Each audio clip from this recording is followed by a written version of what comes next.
Allez, salut à tous, c'est Matt, on se retrouve aujourd'hui pour notre vidéo du dimanche, grosse vidéo le dimanche, j'espère cette fois-ci ne pas oublier de faire le point sur le DCA parce que ça se passe toujours aussi bien.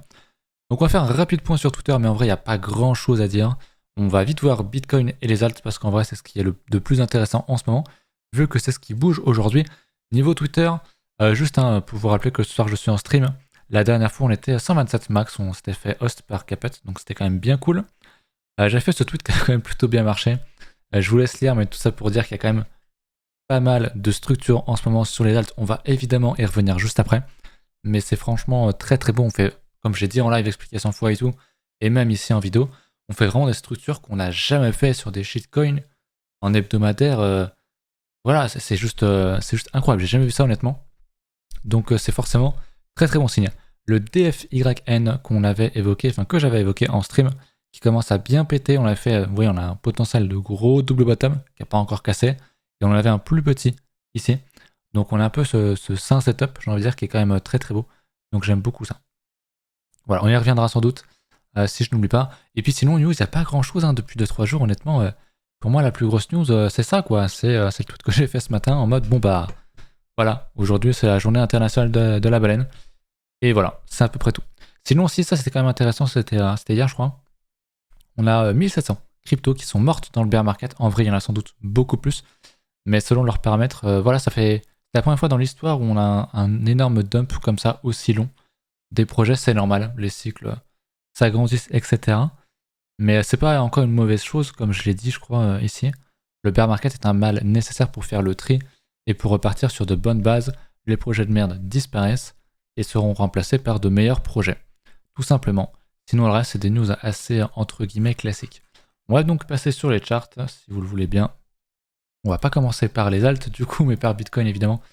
Comme d'habitude, on voit qu'on commence à repump. J'avais peur, on va se mettre en hebdo. J'avais peur qu'on ne laisse qu'une seule mèche au-dessus de ce niveau-là. Parce qu'on a fait une légère mèche, en tout cas sur Bitstamp ici. Je crois qu'on est allé un poil plus haut sur Binance. Mais ici, on voit qu'on fait comme une très très belle bougie hebdomadaire. Hein. On avale les deux précédentes bougies en une seule, donc c'est extrêmement bullish. À surveiller quand même. Faudrait pas qu'on casse au-dessus et qu'on réintègre la semaine dernière, la semaine prochaine pardon, ce serait vraiment pas bon. Mais bon, pour l'instant, techniquement c'est bullish. On approche quand même du 38.2. Donc des 27 000 $, c'est quand même une bonne première grosse target selon moi. En tout cas, si vous êtes swing sur BTC, etc., c'est pour de l'investissement que vous avez acheté en bas. Bon, bah, on attend quelques années, il n'y a pas de souci. Que ce soit Bitcoin ou les altcoins d'ailleurs. On va check, pardon, en daily. En daily, hein, je vous avais montré ça aussi. Ce que j'aimais pas trop, c'était ça. On a fait une grosse bougie rouge vraiment pas belle de réintégration de ce niveau-là. Et bon, la journée d'après, on l'a vite réinvalidé tout ça, donc on sait pas une avalante à la hausse, comme on l'a pas avalé la mèche, mais qu'importe, c'est quand même très bullish. Donc j'aime beaucoup ce que je vois ici. C'est même plutôt de très très bonne augure, j'aime vraiment beaucoup, donc pour moi c'est full achat. Vous le voyez, on avait réintégré, hein, c'était plus en H4 que j'avais montré ça. On a réintégré, mais finalement, on y retourne, et là sur les dernières heures, ça a l'air de péter, donc ce soir en stream, on va voir ça, je pense qu'on va faire un plus haut d'ici ce soir, ou dans la soirée. Donc c'est une très très bonne chose. Souvenez-vous, on a bien tenu ce Vegas H4, niveau que je cherchais pour acheter. Bon, moi je m'attendais quand même à ce qu'on vienne éventuellement rechercher ce niveau-là pour repartir. On l'a pas fait, on était tellement fort qu'on l'a pas fait, on a juste fait un petit retour, je pense, au 38.2 de ce mouvement-là. Ouais, on a un peu poussé le 38.2, puis derrière, hop, on y retourne. Donc c'est très très très très bien. Au niveau Kingfisher, il y a beaucoup de niveaux en dessous, mais je suis dans les all leverage, je voulais le mettre. Je m'étais mis en quoi l'autre coup? En low, je crois. Low leverage, c'était le truc qu'on avait fait qui était pas trop mal. Et qui est le plus logique, j'ai envie de dire. On voit qu'il y a beaucoup de niveaux dessus. Il y en a beaucoup à 21K, etc. Mais 34, 33, il y a quand même énormément de niveaux. Donc très très bien. Très très bien, ça va toujours dans le même sens par rapport à ce site-là, qui est donc Decent Trader. Vous l'avez dans le fond ici. On arrive sur le fameux niveau des 25, des 30K. On a cumulé, on a vraiment beaucoup plus de niveaux au nord qu'au sud. Donc là-dessus, c'est quand même plutôt cool. Donc je reste haussier. C'est vrai que maintenant, il y a quand même un petit point qui me chiffonne. Il y a pas mal de youtubeurs, dont des youtubeurs très connus, très mainstream et tout, qui commencent à avoir un petit peu le scénario que j'avais, c'est-à-dire refaire une 2019 là. Faire un truc comme ça, alors peut-être pas aussi haut, mais faire un truc comme ça. J'avoue qu'il y a quand même pas mal de monde qui voit, qui font la comparaison avec ce mouvement-là. Donc je sais pas si on l'aura du coup, mais généralement quand t'as les youtubeurs mainstream qui font pas de trading, qui te disent que regardez ce qui va arriver, c'est ça. Et généralement, c'est pas très bon signe. Ok. Maintenant, bon, pour du long terme, je m'inquiète pas, le halving s'approche petit à petit. L'air de rien, je répète, pour moi, mes deux scénarios possibles, c'est un, effectivement, on refait ce qu'on a fait en 2019, c'est-à-dire on monte, on va chercher le 50 ou le 61.8 en log ou même en linéaire, on ira peut-être un peu plus haut. Pourquoi pas, on pourrait très bien s'arrêter à 35K, le premier niveau Fibo en linéaire, donc le 38.2 à 35 900, donc 36 000, qui est un très beau niveau d'ailleurs en termes de chart. On pourrait très bien s'arrêter là-dessus. Et puis derrière, range, faire un truc comme ça, peut-être un peu redump et repartir pour le halving. Ou alors on est proche d'un top, et en fait on est toujours dans un range, et on va venir pourquoi pas chercher le plus bas, et faire quelque chose comme ça, avec une déviation au nord, une déviation au sud, bref, un range, qu'on fasse une déviation ou pas d'ailleurs. C'est quelque chose de possible qu'on l'a fait déjà par deux fois. Dans le passé, souvenez-vous, je vous ai montré ça. C'était donc en 2015 ici, et ici on a fait une petite structure. Après on était quand même remonté très fort, et avant l'halving on n'a jamais eu de retest. Ici c'est pareil, on a eu un mini retest mais c'était post-halving, mais on n'a pas fait un gros dump ici en mode bon on vient bien retester, on y revient, on vient retester, on y retourne, tu vois. Donc c'est possible qu'on soit dans une structure. Après c'était des structures qui étaient quand même très très longues, on n'a pas vraiment ça pour l'instant. C'est-à-dire que on a une div, on a une double div, j'en parle depuis un moment, mais à part ça, on n'a pas une grosse structure type gros range, un truc comme ça où on part et ok derrière il n'y aura pas sans doute pas de retest parce que c'était quand même une très grosse structure. Si on fait ça comme ça, très clairement, j'irai pas vendre tout ce qui est pré-halving. Maintenant, si on fait un truc comme ça, vendre un peu, c'est pas débile parce que tu peux être entre guillemets sûr qu'il y aura derrière un petit retest d'une structure pour repartir derrière éventuellement. Donc on a le temps. Qu'est-ce qu'on va faire? Franchement, j'en sais rien, je suis pas devin. Ça m'inquiète de voir qu'il y a beaucoup de monde qui se disent ah regardez ce qui s'est passé en 2019, on va faire ça. J'avoue ça commence à m'inquiéter. Après honnêtement il n'y a plus grand monde sur le marché donc bon, tranquille. Je pense que honnêtement il y a quand même pas mal de shorters dans tout ça, on en parlait depuis un petit moment, surtout sur les alts. Si on fait ça je pense qu'il y a beaucoup de monde qui serait rect, et si on fait et qu'on remonte encore un petit coup et qu'on va chercher la résistance, je pense qu'il y aurait énormément de gens rect et qui finiraient par acheter en se disant putain c'est le long terme, le halving arrive, je vais rater le train, machin. Et puis derrière, on va les manger. On prend un petit peu de dump. Et ça sera bon pour l'année 2024-2025. D'ailleurs, le halving, je l'ai pour mars, mais il pourrait être jusqu'en mai, voire juin. On n'a pas encore la date précise. Plus on va avancer dans le temps, plus on aura quelque chose de précis. Mais pour l'instant, c'est pas trop le cas. Au niveau, ici, je vais me mettre en 1 heure de l'order flow. Il y a un truc qui se passe que j'aime pas trop. Bon, après, c'est d'une heure, tranquille. C'est qu'on a vraiment beaucoup le pony test qui se crée, donc beaucoup de positions qui s'ouvrent, alors qu'on casse des niveaux, alors qu'on casse ce niveau, alors qu'on casse ce niveau. Et généralement, quand on casse des niveaux comme ça, il y a censé y avoir une baisse de position, des stop loss qui se déclenchent, des liquidations, donc un dump sur le pony test. Or, on a beaucoup de positions qui s'ouvrent, et je me demande si du coup, ce serait pas du FOMO à l'achat. Si là-dedans, c'est pas des gens qui achètent, en fait. Ça FOMO à l'achat, ça FOMO à l'achat. Et est-ce que derrière on ferait pas un petit rect comme ça? C'est pas impossible, on verra ça ce soir. Après, c'est vrai que le vrai niveau à regarder, ça sera ici. Si on casse ça avec encore une grosse bougie verte sur le pony terrestre, ça commencerait vraiment à pas sentir bon. Donc méfiance quand même sur le court terme. Si on commence à réintégrer ce niveau-là sur la cassure, pourquoi pas en horaire là, dans 37 minutes, ce serait vraiment pas bon. Honnêtement, il y aura de quoi sortir de position. TP, pourquoi pas short, machin, selon ce que vous faites. Mais sinon, à part ça, il n'y a pas grand chose non plus. On voit pas forcément énormément de FOMO sur le CVD. Bon, là, je suis en 1 heure, mais même si on va sur du plus court terme, il n'y a rien de bien étonnant non plus. Donc, pour moi, faut quand même faire attention. Le marché est très haussier, donc il faut quand même garder la dynamique de fond. Mais il faut quand même rester prudent. La structure est quand même pas ultra sexy. Mais bon, on a quand même bien retracé. On réattaque encore une fois le sommet. Donc on a touché mes 25, maintenant la direction c'est les 27. 27 et ensuite j'avais dit quoi en linéaire? Les 35. 35 ça pourrait être un très beau niveau. Je pense qu'il y aurait potentiellement pas mal de monde qui commencerait à FOMO sur ces niveaux, donc on va suivre ça de très près. Ça c'était pour Bitcoin, je crois que j'ai pas raté grand chose. On va check vite fait tout ce qui est indice US et on ira voir les alts juste après. Puisque du coup notre... j'en ai parlé vendredi, mais du coup ça n'a pas beaucoup changé comme on est dimanche et que c'est fermé de leur côté. Au niveau, je me suis trompé de chart, pardon, je vais faire des retours. parce que j'ai pas envie de perdre mon Bitcoin ici. Hop, c'est sur cet onglet-là. On a du coup sur l'SP une belle résistance qui n'a pas cassé. On la teste, on la reteste. On a quand même 3 bougies ici, enfin 3 mèches, plus 2 mèches avant. C'est un niveau très fort qui, à mon avis, va casser. Mais entre-temps, on peut très bien les dump. Hein, si le dollar continue de monter, on va bien le sentir passer a priori sur le SP. Mais si on casse ça, pour moi, on va aller a priori dans les plus de 30K sur Bitcoin. Si on casse ça en daily sur le SP, à mon avis, sur Bitcoin, ça va vraiment péter très très fort. Donc, affaire à suivre, mais j'aime beaucoup cette structure-là. J'aime beaucoup ce que je vois là. Après, on est sur résistance, donc on n'achète pas sur résistance, évidemment. Maintenant, bon, bah, on pourrait dump, venir chercher, je sais pas moi, le 50% et rester aussi. Voilà. On va pas aller faire un petit dump, sortir ceux qui sont en levier, et puis on y retourne ensuite. Quelque chose d'assez probable. Donc, on fait attention, on est patient. Mais globalement, sur BTC, ça se passe quand même bien mieux. C'est quand même plus évident, je trouve, sur BTC et sur les alts. En fait, on a des setups sur les alts. Là, c'est ce que je disais sur le tweet de tout à l'heure. Vraiment, il y a des setups de fou, quoi. Et c'est de l'hebdo. Le dollar qui commence à tomber un petit peu. C'était du coup vendredi, si je dis pas de conneries. Voilà, c'était le 17.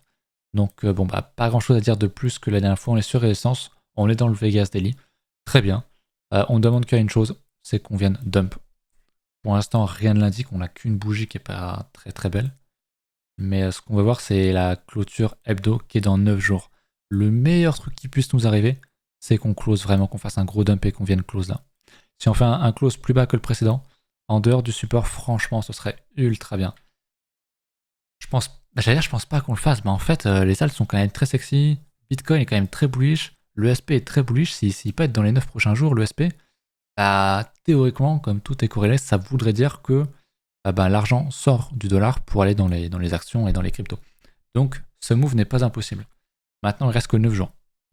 Et si on close dans l'état ou plus haut, ça serait quand même bullish pour le dollar, mais pas du tout pour nos BTC, nos cryptos et nos actions. À voir comment est-ce qu'ils réagissent, on l'a vu à l'intérieur il y a quelques jours, là, c'est dans la semaine dernière, enfin dans la semaine. Là-dedans que voilà, il y a le dollar qui montait bien, et puis les cryptos aussi, et le SP aussi. Donc, il n'y a pas une corrélation de 100%, mais quand même. Il faut quand même toujours se méfier là-dessus, toujours. Voilà. On va parler des altes, du coup, je voulais vous en montrer 2. Je l'avais déjà évoqué il y a longtemps, avant qu'on casse, c'est le Lit Entry, qui est en train de casser. Je vous en parlais, on était déjà là-dedans. Donc j'aime beaucoup un gros niveau qui casse là. C'est quand même vraiment sympa. Donc pour moi, il y a un très très gros achat. C'est de l'hebdo encore une fois. C'est complètement fou de voir ça sur des altes en fait. À l'époque, on avait ça, oui, on a eu un gros range sur Bitcoin en 2015. On a eu une belle structure sur Ether lors du dernier cycle, pardon. On va revoir ça d'ailleurs. Sur Ether d'ailleurs qui nous fait une structure, mais encore une fois de malade. Voilà, il y avait une très belle structure ici sur Ether, et puis avant, pas vraiment quoi. Et là, on commence à nouveau à faire une très belle structure aussi, type double bottom.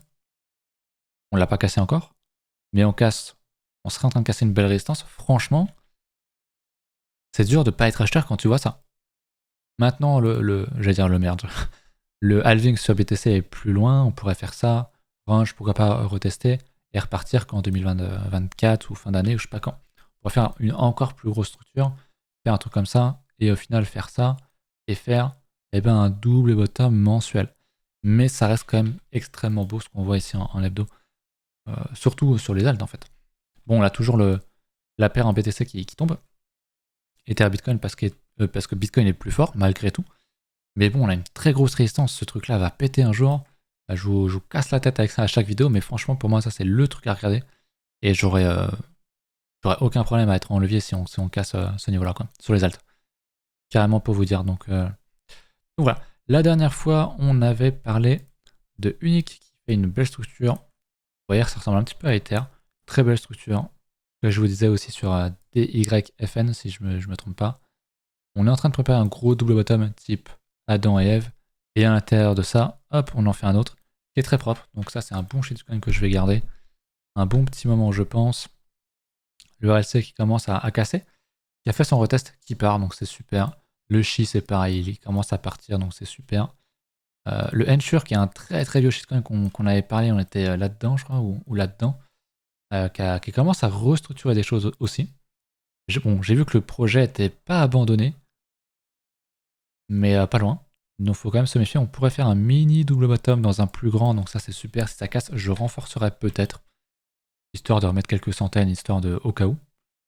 Mais sans plus. Le gomme malheureusement fait une très belle structure aussi, même s'il n'a pas encore cassé. Mais le projet est mort, donc je vais juste hold ça, et puis s'il y a un gros pump, je sortirai, je pense. Je voulais vous montrer le farm aussi, qui est très très bien. J'en ai parlé sur le Discord. Avec gros double bottom, potentiel avec un plus petit double bottom, qui est en train de casser là-dedans. Donc c'est des très belles structures. Et c'est un shitcoin. Bon, ça c'est quand même sur Binance. Je sais pas combien est-ce qu'il est en market cap. Bah, je vais vous dire ça sur mon téléphone d'ailleurs, je vais le voir. Le farm, il est 669. Donc ça reste un bon shitcoin. Même si c'est sur Binance, ça reste une petite cap. Et pour autant, grosse structure hebdo depuis été dernier. On a fait un bottom été dernier. C'est fou. C'est vraiment fou. Le dodo, on en parle depuis un petit moment. Je vous avais call l'achat là-dedans, là, sur la réintégration. J'en ai racheté, moi, sur la bougie rouge. C'est cool. Le dia nous fait une très belle structure aussi. C'est double bottom, on en a parlé la dernière fois. Borotest et entre-temps, bam, on est bien reparti. DFYN, c'est donc celui-là. DFYN, pardon. Lui est vraiment bottom au mois de mai 2022. Qui nous fait un énorme double bottom. Avec un plus petit ici, une plus petite structure qui ne doit pas forcément faire passer en daily. Mais très très propre. Et lui, bah, s'il casse ça, enfin, rendez-vous compte. C'est une structure en mensuel. Sur un putain de shitcoin. C'est toujours pas, comment dire, un conseil en investissement, bien loin de là. Mais si on a ce genre de structure sur des shitcoins, c'est quand même très très costaud. C'est quand même très très fort. Vraiment. Le compound qui est prêt de casser aussi, qui attaque sa résistance. Alors, on est sur un niveau de résistance ou sur un niveau de break sur beaucoup. Peut-être qu'on va faire ça, hein. C'est possible pour repartir plus tard. Hein. C'est possible, hein. Si le dollar nous fait chier. Mais bon, on a quand même des bons trucs là. Hein. On a quand même des très très gros niveaux. Moi, j'aime beaucoup ce que je vois. Là, c'est les shitcoins DeFi à l'ancienne. Bah voilà, typiquement, ce que je vous disais, hein, le PKN, proche de casser sa résistance, bah hop, finalement non. Les autres pourraient nous faire pareil. Ce qu'on a vu sur le compound, c'est tout à fait probable qu'on fasse ça et qu'on range encore plus longtemps et qu'on reparte fin d'année, été 2023 ou je sais pas quand. Mais on est quand même en train de construire de très très belles structures. Même si ça paye pas pour les prochaines semaines, je pense que ça paiera quand même dans les prochains mois ou d'ici un an max. Parce qu'encore une fois, le halving est vraiment proche et bah ça pète après le halving quoi. Globalement, je vous apprends rien là-dessus. Voilà. Le A0 qui avait cassé aussi, qui est bien parti, donc je suis assez content de ça. Le AXS qui a fait un petit retest, ok. Et le Parachain, je vous ai dit que je l'avais acheté alors que j'avais dit que je ne toucherais pas au private coin, mais j'aime beaucoup la structure qui est en train de se former. C'est un bon shitcoin aussi, très volatile, donc c'est aussi et surtout pour ça que je l'ai pris, pour ma gestion de risque. Donc j'aime vraiment tout ça. On va pas voir toutes les alts, mais franchement, il y a du très très lourd un petit peu partout. On va regarder un petit peu ce qui pète aujourd'hui. Le fil, on en a beaucoup parlé, le OKT aussi, on va aller checker ça. Le fil, je crois qu'il est en V-bottom. Ouais, il est un peu en mode V-bottom. Donc c'est un peu compliqué pour ça. L'autre c'était OKX, je crois. OK quoi déjà? OKT, pardon. OKT. Est-ce qu'on l'a en tether chez eux? Ouais, pareil, il nous a fait une très belle structure ici. Hein. Très beau range. On casse ça. Boum, on y va. Avec un très beau retest là. Je sais pas si certains ont pu rentrer, mais ouais, très belle structure. Franchement, c'est quand même fou hein, ce qu'on fait. C'est quand même fou. Est-ce qu'il y a d'autres trucs qui me parlent là-dedans? On va peut-être aller voir Neo. Ça fait longtemps. Neo, je crois que c'était ça hein, à l'époque, en 2017. On disait que c'était l'Ethereum chinois qui allait tout péter, machin. Bon, en vrai, c'est plus un maxi bid qu'autre chose. On avait une structure ici. Petit double bottom. Pas évident, on aurait pu payer là, mais c'est un peu tard pour moi ici. On va s'en faire quand même une très grosse structure, pareil que sur BTC en fait. Hein. Regardez, on a une div, on a une double div, on a une triple div. Avec le signal sur la cassure du double bottom. Franchement, propre. Très très propre. Très propre. J'aime beaucoup ce que je vois. J'aime vraiment beaucoup ce que je vois. Donc moi je hold. Voilà mon plan, je vous le redis concrètement. C'est du long terme, donc je vais pas essayer de trop TP. Bon, je l'ai fait. Hein. Je suis rentré, j'ai bien joué en vrai. Mais je vais pas essayer de trop TP. J'attends deux choses. Soit on a un gros mouvement. Il y a Mals, Singerie et Et ok, je prends des profits, mais pas non plus, pas au-delà de 50%, parce que je veux quand même être sûr de pas TP et enfin je veux être sûr de, même si jamais on redump pas et que je puisse pas rentrer, même si on continue, qu'on range, etc. Je veux être sûr de toujours être dans la matrice, entre guillemets. Donc soit il y a un gros mouvement et je vais TP un peu pour essayer de choper une nouvelle entrée sur les alts plus bas et donc bah, faire une bonne opération. Soit on fait pas ça ou on continue de pump un peu mais pas assez pour que je prenne de gros profits. Et à ce compte-là, bah, en fait on fait juste un range un peu plus gros, on fait un truc comme ça, tu vois, tac, et on repart. Et là, bon voilà, je pense que ça va être une très très grosse structure si on fait quelque chose comme ça. Et bah là, il faudra juste être patient, on risque de voir un petit peu de beaucoup de rouge et d'être un petit peu en panique. Mais c'est pas grave, c'est quelque chose qui devrait payer. Mais honnêtement, bon, c'est possible qu'on fasse ça, mais j'y crois pas trop non plus. Parce que les alts sont vraiment, vraiment, vraiment ultra sexy en fait. Vraiment, c'est fou ce qu'on voit. Enfin, j'arrive pas à me dire qu'on a ça sur des alts en fait. C'est de l'hebdo. Prochain cycle, ça va être du mensuel. On va avoir des grosses structures mensuelles. On va attendre des grosses confirmations mensuelles. Et ça va prendre énormément de temps, a priori. Donc il faudra être patient. Il faut encore être patient actuellement. Mais je pense qu'on aura encore un très beau cycle à venir. Le WTC aussi, je crois que je vous en avais reparlé il y a pas trop longtemps, ou alors c'était en stream. On est en train de faire une belle structure là. On est en train de faire un double bottom. Moi, je renforcerai pas, j'ai déjà renforcé, je sais plus, c'était là-dedans, dans le dump là-dedans, je crois. Donc ça reste quand même une très bonne position pour moi. Donc j'attends. On verra bien ce que ça donne. Mais pareil, très grosse structure en vrai partout. Hein.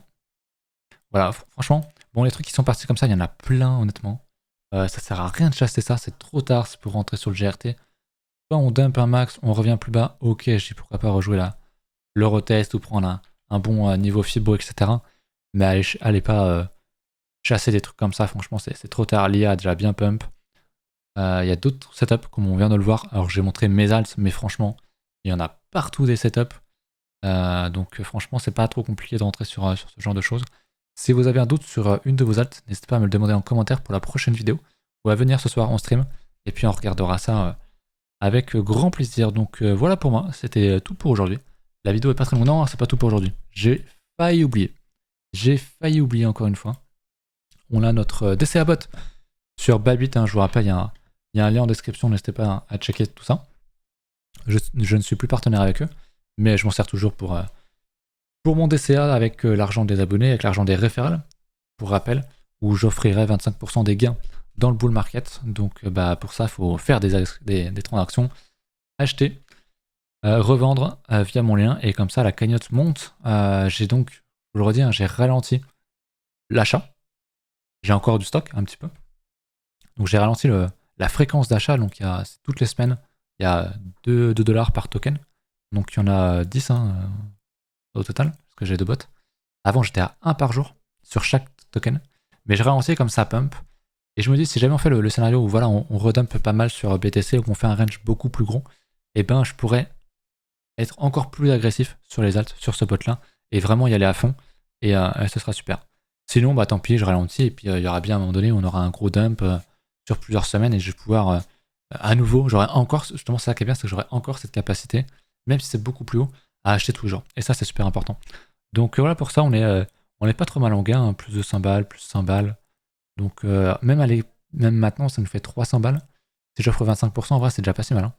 Hein. Et on est que, pour moi, on n'est même pas dans le bull market. Il n'y a absolument rien. Donc on est franchement très bien. J'ai quand même regardé qu'est-ce qui nous paye le mieux. 85% CICP, effectivement.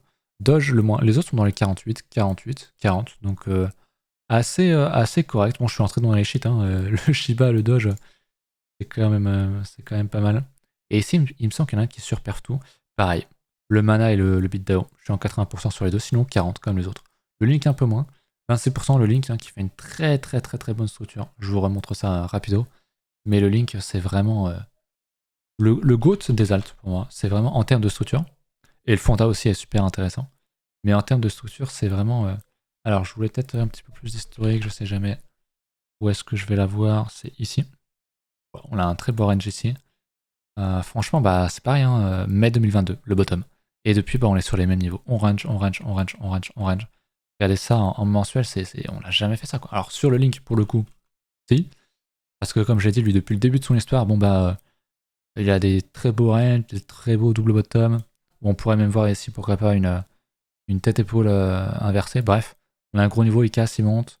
Gros range, il casse, ça monte, il n'y a pas de fake out. Tu vois, ça marche quand même plutôt très bien. Et donc là, on est en train de faire un nouveau range, donc j'aime beaucoup. J'aurais aimé qu'il y ait quand même plus de volume là-dedans. Maintenant, il n'y en a pas. Mais c'est pas très grave. Je crois que c'était sur le DFYN là. J'ai du mal à le prononcer celui-là. Hein. Il est où? Où il y a énormément de comment? De volume. DFYN, c'est lequel déjà? C'est celui-là? Nope. Ah, il est là, je suis con. C'est pas tant celui-là, sauf si on cache vraiment les premières bougies, il y a quand même beaucoup de volume. C'était lequel que je voulais vous montrer? On l'a sans doute déjà vu. Peut-être le farm. Le farm, non, il n'y a pas tant de volume au bottom.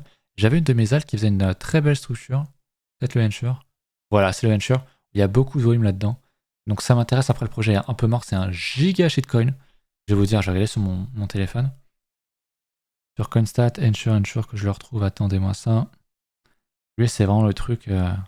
Ouais, 3224. C'est. Voilà, c'est des giga risques. C'est des giga risques. Après, si on prend un retour sur les plus hauts niveaux, c'est plus de 10 000%. Pas impossible, hein. J'avais connu ça avec le Voyager à l'époque, avant qu'il devienne vraiment connu. Mais bon, c'est quand même des cas très très rares. L'unique, il n'y avait pas de volume non plus. Bon, faut toujours enlever la première bougie, qui est la première station. Mais quand même pas trop de volume. Après, les volumes qu'on veut voir, je sais qu'il y a beaucoup de monde. Alors, c'est effectivement très bien de voir de l'accumulation. Mais ce qui est intéressant dans le volume, c'est le volume à la cassure. Quand on va casser ce niveau-là. Si on casse et qu'il n'y a pas trop de volume et qu'on réintègre, il faut se barrer. Concrètement, ça peut être un signe de faut peut-être se barrer. Sinon, non. Voilà. Le volume qu'on fait à l'intérieur d'une structure, en vrai, on s'en tape le volume d'un range. Alors, dans le cas d'un investissement, c'est bien de voir des grosses bougies d'accumulation de temps en temps, certes. Mais si on a juste un gros volume quand on casse ici, bah c'est très bien en fait. C'est vraiment ce qu'on veut. Donc voilà. Et écoutez, c'était à peu près tout pour moi. Je crois que Bitcoin est en train de pump. Bah, il est en train de ravaler pour l'instant. On voit ça ce soir en stream. Pensez à venir, c'était vraiment très sympa. Le dimanche, il y a du monde en plus. Donc voilà. Je vous dis à ce soir. J'espère que vous avez kiffé la vidéo. Ciao.